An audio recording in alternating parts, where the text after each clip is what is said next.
Good morning. Today, I'm pleased to announce that after months of tough and thoughtful negotiations, I know we have a historic economic framework. It's a framework that will create millions of jobs, grow the economy, invest in our nation and our people, turn the climate crisis into an opportunity and put us on a path not only to compete, but to win the economic competition for the 21st century against China and every other major country in the world. It's fiscally responsible. It's fully paid for. 17 Nobel Prize winners in economics have said it will lower the inflationary pressures on the economy. And over the next 10 years, it will not add to the deficit at all. It will actually reduce the deficit, according to economists. I want to thank my colleagues in the Congress for their leadership. We spent hours and hours and hours over months and months working on this. No one got everything they wanted, including me. But that's what compromise is. That's consensus. And that's what I ran on. I've long said compromise and consensus are the only way to get big things done in a democracy, important things done for the country. I know it's hard. I know how deeply people feel about the things that they fight for. But this framework includes historic investments in our nation and in our people. Any single element of this framework would fundamentally be viewed as a fundamental change in America. Taken together, they're truly consequential. I'll have more to say after I return from the critical meetings in Europe this week. But for now, let me lay out a few points. First, we face, and I apologize for saying this again, we face an inflection point as a nation. For most of the 20th century, we led the world by a significant margin because we invested in our people, not only in our roads and our highways and our bridges, but in our people, in our families. We didn't just build an interstate highway system, we built a highway to the sky. We invested to win the space race, and we won.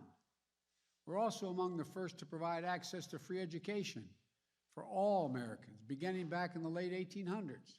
That decision alone to invest in our children and their families was a major part of why we were able to lead the world for much of the 20th century. But somewhere along the way, we stopped investing in ourselves, investing in our people. America is still the largest economy in the world. We still have the most productive workers and the most innovative minds in the world. But we've risked losing our edge as a nation. Our infrastructure used to be rated the best in the world. Today, according to the World Economic Forum, we rank 13th in the world. We used to lead the world in educational achievement. Now the Organization for Economic Cooperation and Development ranks America 35th out of the 37 major countries when it comes to investing in early childhood education and care. We know how our children start impacts significantly on how they'll finish. We can't be competitive in the 21st century global economy if we continue this slide. That's why I've said all along, we need to build America from the bottom up and the middle out, not from the top down, with the trickle-down economics that's always failed us. I can't think of a single time when the middle class has done well that the wealthy haven't done very well. I think of many times, including now, when the wealthy, the super wealthy, do very well, and the middle class don't do well. That's why I propose the investments Congress is now considering in two critical pieces of legislation. Positions I ran on as president, positions I announced when I laid out in a joint session of Congress what my economic agenda was. These are not about left versus right, or moderate versus progressive, or anything else that pits Americans against one another. This is about competitiveness versus complacency. Competitiveness versus complacency. It's about expanding opportunity, not opportunity denied. It's about leading the world or letting the world pass us by. Today, with my Democratic colleagues, we have a framework for my Build Back Better initiative. And here's how it will fundamentally change the lives of millions of people for the better. Millions of you are in the so-called sandwich generation, who feel financially squeezed by raising a child and caring for an aging parent. About 820,000 seniors in America and people with disabilities have applied for Medicaid, and they're on a waiting list right now to get home care. They need some help. They don't have to be kicked out of their homes, but they need a little help getting around, having their meals made occasionally for them. They don't want to put them in nursing homes, not because of the cost, but because it's a matter of dignity. They want to stay in their homes. But it's hard. You're just looking for an answer so your parents can keep living independently with dignity. For millions of families in America, this issue is the most important issue they're facing. It's personal. So here's what we're going to do. We're going to expand services for seniors so families can get help from well-trained, well-paid professionals to help them take care of their parents at home, to cook meals for them, to get their groceries for them, to help them get around, to help them live in their own home with the dignity they deserve to be afforded. Quite frankly, what we found is that this is more popular or as popular as anything else we're proposing because the American people understand the need. It's a matter of dignity and pride for our parents. 30 years ago, we ranked number 7 among the advanced economies in the world as a share of women working. You know where we are today? We ranked 23rd. 23rd. 7 to 23. Once again, our competitors are investing, and we're standing still. Today, there are nearly 2 million women in America not working today simply because they can't afford childcare. Typical family spends about $11,000 a year on childcare. Some states, it's $14,500 a year per child. We're going to make sure nearly all families earning less than $300,000 a year will pay no more than 7% of their income for childcare. And for a family making $100,000 a year, that will save them more than $5,000 in childcare. This is a fundamental game changer for families and for our economy, as more parents, especially women, can get back to work and work in the workforce. I'm looking at a lot of significant press people in front of me. A lot of them are working mothers. They know what it costs. I remember when I got to the Senate, I lost my wife and daughter in an accident, my 2 boys. I started commuting 250 miles a day because I had my mom and my dad and my brother and my sister to help me take care of my kids because I couldn't afford childcare, and I was getting a serious salary, $42,000 a year. We've also extended the historic middle-class tax cut. That's what I call it, middle-class tax cut for parents. That is the expanded child tax credit we passed through the American Rescue Plan. What that means is, for folks at home, they're getting $300 a month for every child under the age of 6, $250 for every child under the age of 18. We're extending that for another year. The money is already a life changer for so many working families. This will help cut child poverty in half this year, according to the experts. But that's not all it does. It changes the whole dynamic for working parents. In the past, if you paid taxes and had a good income, you could deduct under the tax code $2,000 per child from the taxes you owed. But how many families do you know, a cashier, waiters, healthcare workers, who never got the benefit of the full tax credit because they didn't have that much to deduct, and it wasn't refundable? So it either came off your tax bill or you didn't get full credit. Why should somebody making $500,000 a year, or $150,000 or $200,000 a year get to write it off their taxes? And the people who need the help even more, they don't have that much tax to pay. They don't get the benefit, and they have the same cost of raising their children. 80% of those left out were working parents who just didn't make enough money. That's why in the American Rescue Plan, we didn't just expand the amount of the middle-class tax cut. We also made it refundable. This framework will make it permanently refundable, making sure that the families who need it get a full credit for it, in addition to those who are already getting full credit. They're going to make sure that every 3- and 4-year-old child in America will go to high-quality preschool. That's part of the legislation I just brought up to the Congress.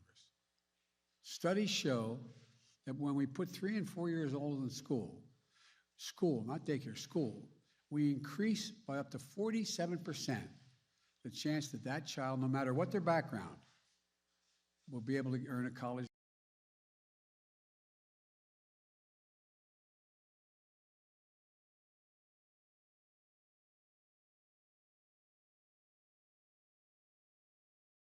America. We also make investments in higher education by increasing Pell Grants to help students from lower income families attend community colleges and 4-year schools. And we invest in historically black universities, colleges and universities, HBCUs, minority serving institutions, and tribal colleges to make sure every young student has a shot at a good paying job in the future. This framework extends tax credits to lower premiums for folks who are in the Affordable Care Act for another 3 years. For 4 million folks in the 12 states that haven't expanded Medicaid, all the rest have, this framework will enable you to get affordable coverage. And Medicare will now cover the cost of hearing aids and hearing checkups. This framework also makes the most significant investment to deal with the climate crisis ever happened, beyond any other advanced nation in the world. Over 1 billion metric tons of emission reductions, at least 10 times bigger on climate than any bill that has ever passed before, and enough to position us for a 50 to 52% emission reductions by the year 2030. And we'll do it in ways that grow the domestic industries, create good paying union jobs, address long-standing environmental injustices as well. Tax credit to help people do things like weatherize their homes so they use less energy, install solar panels and develop clean energy products, and help business produce more clean energy. And when paired with the bipartisan infrastructure bill, we will truly transform this nation. Historic investments in passenger rail. I know everybody says, oh, Biden's a rail guy. That's true. But passenger rail and freight rail and public transit, it's going to make hundreds of thousands of vehicles off the road, saving millions of barrels of oil. Everybody knows, all the studies show, if you can get from point A to point B on electric rail, you won't drive your car. You'll take the rail service. We also learned that in most major cities in America, minority populations, the jobs they used to have in town, they're now out of town. Roughly 60% of the folks, they don't have vehicles, so they need to have a means to get out of town, to their jobs, to be on time. This will do that, like it did for Detroit. 95% of the 840,000 school buses in America run on diesel. Every day, more than 25 million children and thousands of bus drivers breathe polluted air on the way to and from school from the diesel exhaust. We're going to replace thousands of these with electric school buses that have big batteries underneath and that are good for the climate. I went down to one of the manufacturing facilities, saw them, got in one, drive them. They do not expend any, expend any pollution into the air. We'll build out the first ever national network of 500,000 electric vehicle charging stations all across the country. So when you buy an electric vehicle, and you get credit for buying it, you buy an electric vehicle, you can go all the way across America on a single tank of gas, figuratively speaking. It's not gas. You plug it in. 500,000 of them, these stations along the way. We're going to get off the sidelines on manufacturing solar panels and wind farms and electric vehicles with targeted manufacturing credits. You manufacture, you get them a credit for doing it. These will help grow the supply chains in communities too often left behind. And we're going to reward countries for paying good wages, for companies, I should say, for good wages and for sourcing their materials from here in the United States. That means tens of millions of panels and turbines, doubling the number of electric vehicles we have on the road within just 3 years. We'll be able to sell and export these products and technologies to the rest of the world and creating thousands more jobs because we are once again going to be the innovators. We'll also make historic investments in environmental cleanup and remediation. That means putting people to work in good-paying jobs at prevailing wage, capping hundreds of thousands of abandoned wells and gas wells, oil and gas wells, that need to be capped because they are leaking things that hurt the air. Putting a stop to the methane leaks that are in the pipelines, protecting the health of our communities. It's a big deal. And we'll build up our resilience for the next superstorm, drought, wildfires, and hurricanes that represent a blinking code red for America and the world. Last year alone, these types of extreme weather events you've all been covering and you've all witnessed and some of you have been caught in the middle of, have caused $99 billion in damage to the United States within the last year. $99 billion. We're not spending any money to deal with this?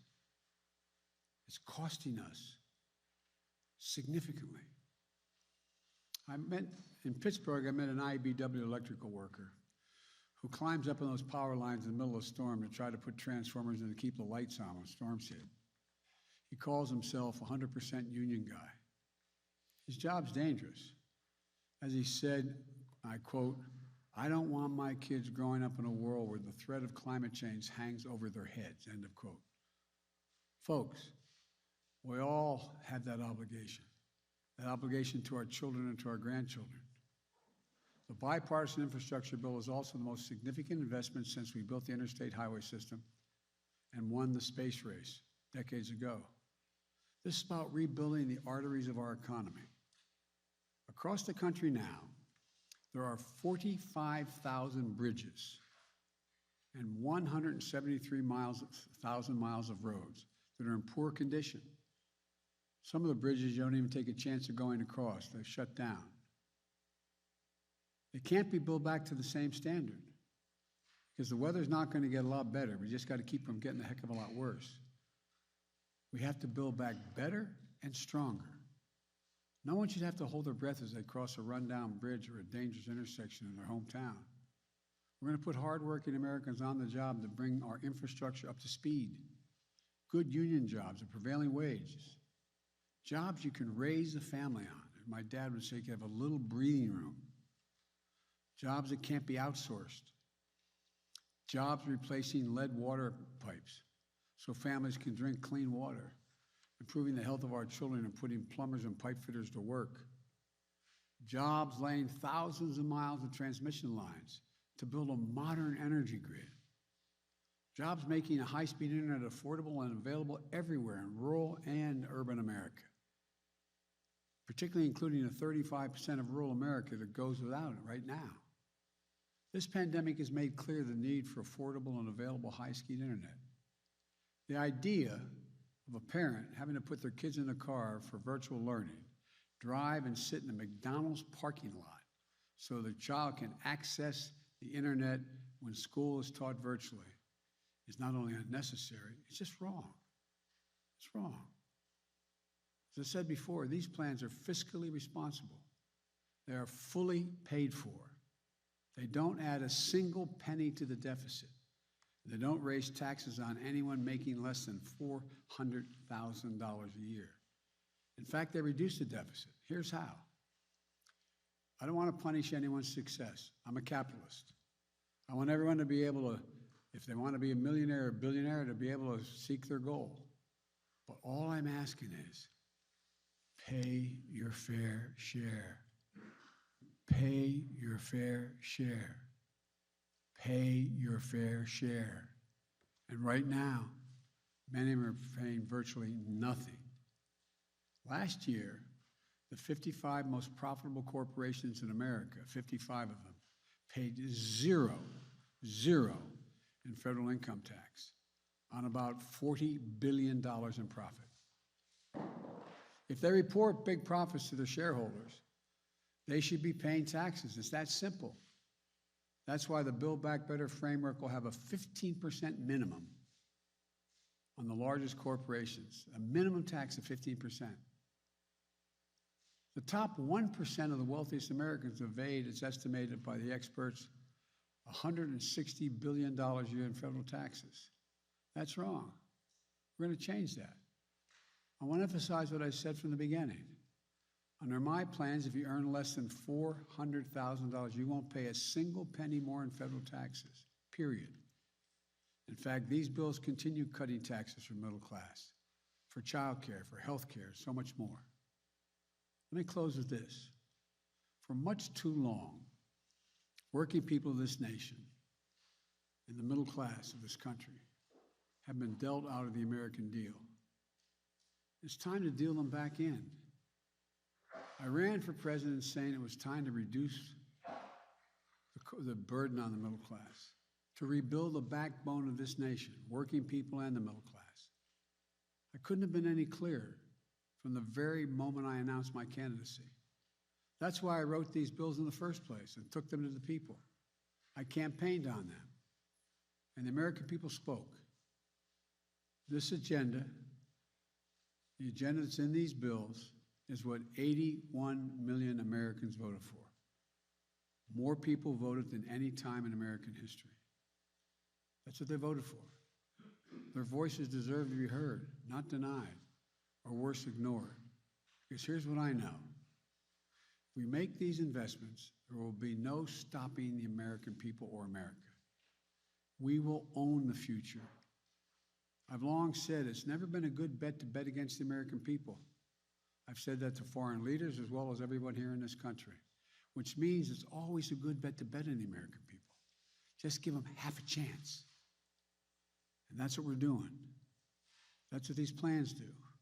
They're about betting on America, about believing in America, about believing in the capacity of the American people. If you look at the history of the journey of this nation, what becomes crystal clear is this. I'll say it again. Given half a chance, the American people have never, ever, ever, ever let the country down. So let's get this done.